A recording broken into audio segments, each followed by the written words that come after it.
Hello and welcome to this week's edition of Energy Frontiers. I am Justina Okechukwu.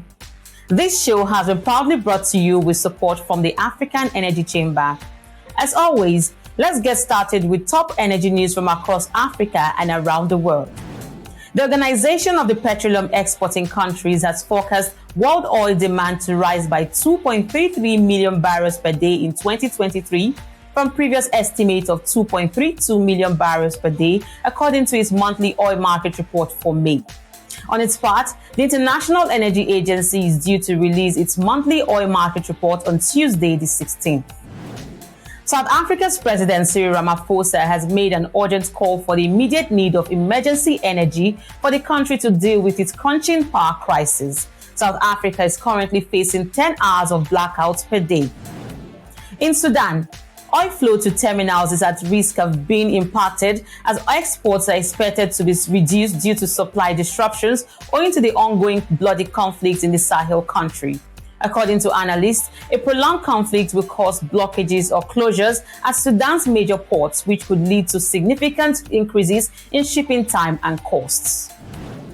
Financing of the East African crude oil pipeline project seems to have been taken over by Chinese companies after major lenders like Standard Chartered Bank pulled back financing due to pressure from climate activists. The ECOP project is expected to undertake land acquisition with financial closing for first oil production and exports expected by year 2025.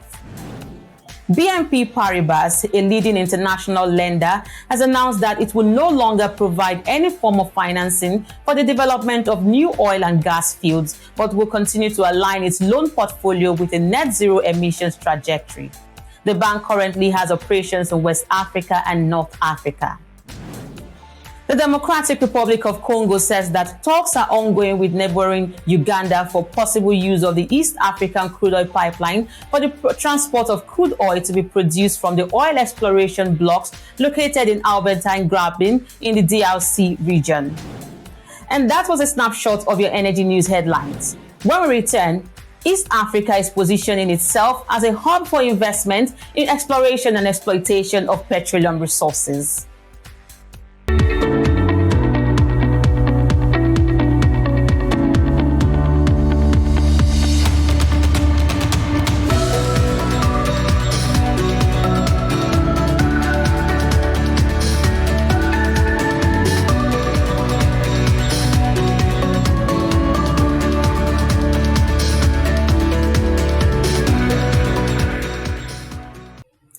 This is Energy Frontiers. Africa is putting its foot down, asking for alternative financing sources in order to ensure energy access and security for the region and a need to exploit all available energy resources, including oil and gas. That was a joint major call from East African industry experts at the 2023 East African Petroleum Conference and Exhibition, which was hosted in Kampala, Uganda. Here is an excerpt. I was reflecting as some of the previous speakers when we talk about sustainable development, resource valuation. We should take a step back. 600 million Africans still don't have access to electricity. 900 million don't have access to clean cooking technologies, most of them women. Dr. Karunga, we could talk about beauty up, resources on the ground. As long as we're taking care of the people that live on this earth and the people that live in these countries, then we've not met our goal.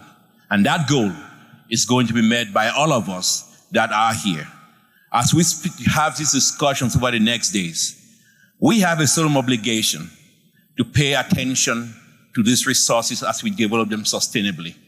This country, Uganda, and across East Africa have prioritized that, and we should be very, very thankful. Exploration for energy has become something that we all cherish, and we should not be backing away from it. This country has gone through so much exploration activities, more experience in creating regulatory environments, but also looking around the region. Massive gas discoveries in Tanzania, some oil discoveries in Kenya.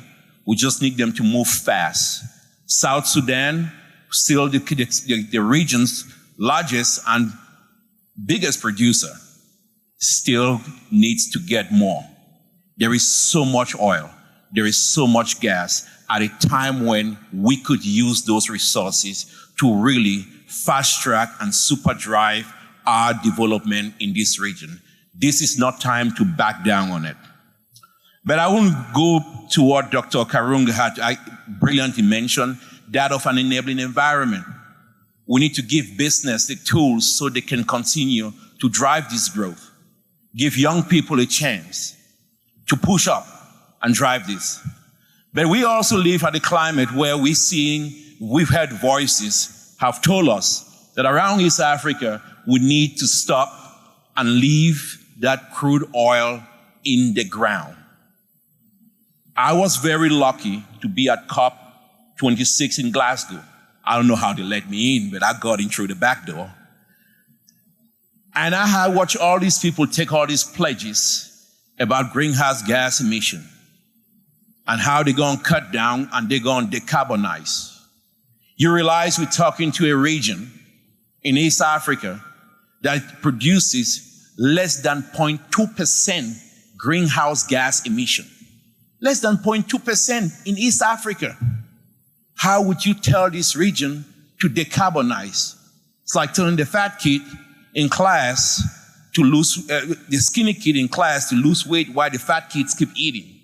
That is not something we need to do. Not this time, not now. We do not need just nothing to decarbonize. We need to produce those resources to serve the people in this region.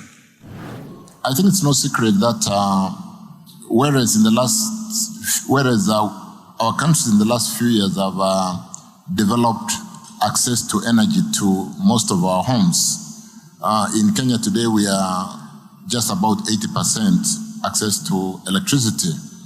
But the per capita use of energy in the region starts at less than 200 kilowatt hours.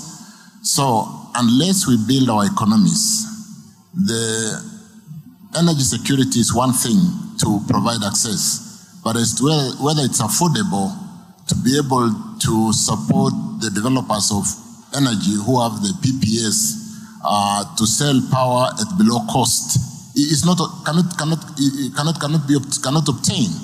And therefore, unless we build our economies to be able to consume more energy to support clean cooking, the access to energy can be realized, but the use of the same energy may not be realized because our population can stay on charcoal when there is actually power in the house and continue to use biomass, cutting our trees because they don't afford. So it's one thing to provide access, it's another thing to build the economy and ensure that there is affordability of energy.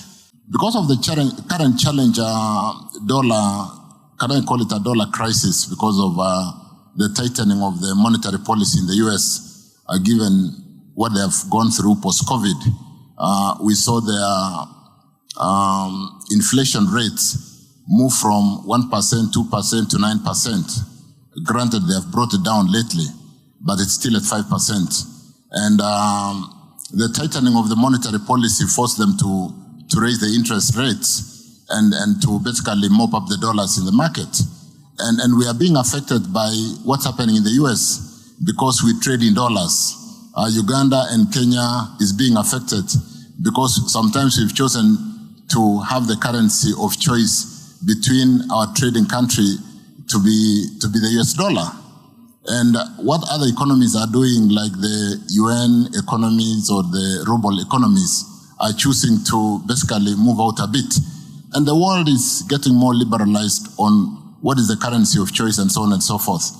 When we decided in Kenya, because of the challenge that we face and the fact that the petroleum imports for the whole region consumes up to 500 to 600 million US dollars every month, we decided that we're going to do deferment of payments and we're going to pay in Kenya shillings for at least 6 months and mature every LC every 6 months. And that was a financing which requires up to 4 billion US dollars. And the banks are struggling because 4 billion US dollars cannot be sorted out by one bank. So we are moving all the banks together through a syndicate bank to to support that financing. How much comes to East Africa? So this must be a lesson to all African countries so that we can think about using our other resources. We have minerals. How can we use minerals to support the development of the fossil fuel which is being, decampaigned? We have that angle. In my speech, I encouraged African countries to stop donating raw materials to those who are already developed. If we can all agree and stop that, then the mining companies will come in and they will definitely get money and they will build refineries and they will add value on our mineral resources and we shall get money and we will decide where to invest that money. Coming next, the Afam 3 fast power plant in Nigeria's Niger Delta region has been officially unveiled. We'll be right back.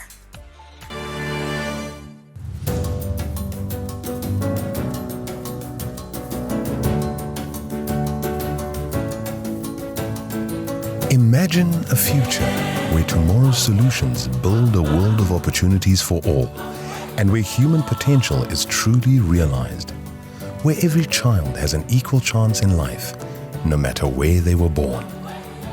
Imagine the potential of a continent built on low-carbon oil and natural gas and abundant renewable energy. Imagine Mozambique, Angola, Nigeria, Uganda, Senegal, Egypt, Namibia, and Algeria being let free to develop their natural resources without pressure from wealthy countries to leave it in the ground. Imagine an Africa where we cut red tape bureaucracy and provide better fiscal terms so we can compete globally for energy investments.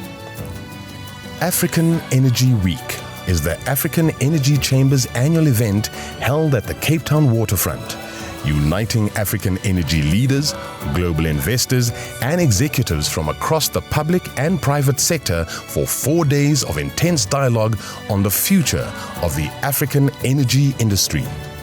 Showcasing the latest technologies and innovations to 5,000 plus registered delegates from over 100 countries and international professionals from across the global energy sector.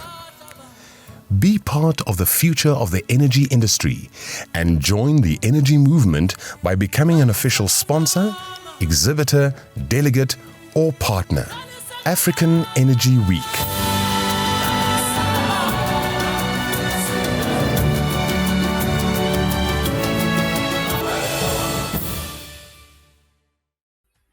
Welcome back to the program. Nigeria's Afam Power Limited, a subsidiary of Transnational Corporation PLC, has commissioned its 240 megawatts Afam 3 fast power plant in Rivers State. The commissioning of the plant comes after Transcorp Power Limited was issued a discharge certificate by Nigeria's National Council on Privatization. Let's listen now to excerpts from the official commissioning ceremony which was held in the course of the week. This laudable collaboration has ensured that we are commissioning Afam 3 fast power project today with a capacity to inject additional 240 megawatts of electricity into the national grid. This is commendable and will certainly improve the electricity supply to the nation, along with the attendant growth of our economy and GDP. What we are celebrating today is an exemplar of the best of public-private partnerships. The Bureau of Public Enterprise and the National Council on Privatization indeed deserve huge commendation for continually identifying and executing credible transactions to bring succor to the Nigerian people. And indeed, His Excellency, Mr. Vice President, we congratulate you, sir, because he is the chairman of the National Council on Privatization. I believe the NCP has a special place for the power sector. I'm speaking as the Honorable Minister, sir. I feel some days that indeed I am the main client of the NCP because they are constantly approving projects for the power sector. The Rivers State government also deserves commendation for continually creating the enabling environment for businesses and investments. I especially commend His Excellency Governor Nyesom Wike, here represented, and thank him for hosting us here today. On a final note, I wish to congratulate the Chairman Transcorp for this huge and lofty achievement. The power plant is indeed very impressive. God bless the Federal Republic of Nigeria. It is with great pleasure that I welcome you all to the commissioning of Afam 3 Fast Power Plant, a 240 megawatts installed capacity plant comprising 8 trailer-mounted gas turbines of 30 megawatts each. We all know the importance of power in Nigeria. We all experience the consequences of power deficit, the implications for our people, our businesses, our schools, our hospitals, and our institutions. In fact, implications for our national destiny.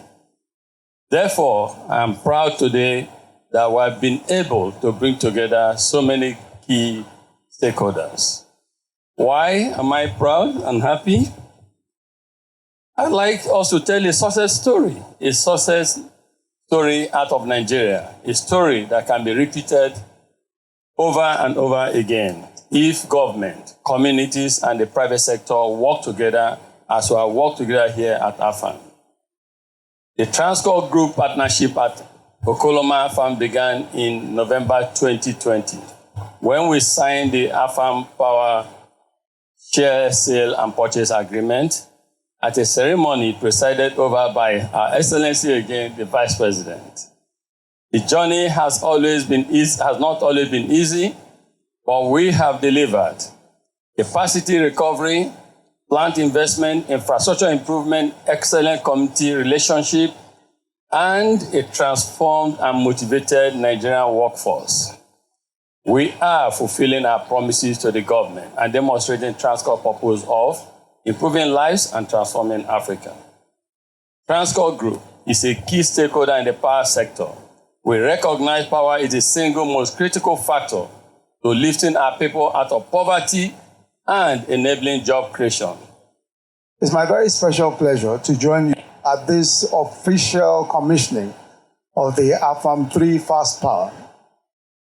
Afam 3 Fast Power, as you've heard already, is an important part of the evolving story of Nigeria's aspirations to bring electricity to millions in their homes and to factories and businesses that provide their livelihoods. This is because it brings into very sharp relief the importance of private capital in building up capacity along the power value chain. A major weakness of our privatization process, which of course you know started in about 2005 and since then, was and has been inadequacy of private investments and new cash injections.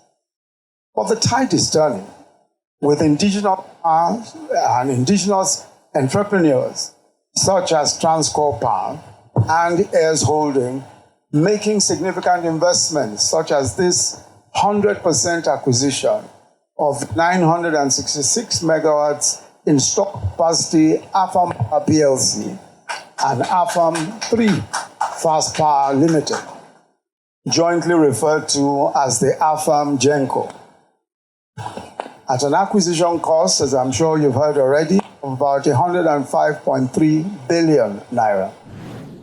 Finally, the next leg of the Invest in African Energy Roadshow is due in Paris on June the 1st in partnership with Rystad Energy and the African Export-Import Bank. On the lineup of speakers in Paris are Didier Budimbu, DR Congo's Minister of Hydrocarbons, Tom Awendo, Namibia's Minister of Mines and Energy.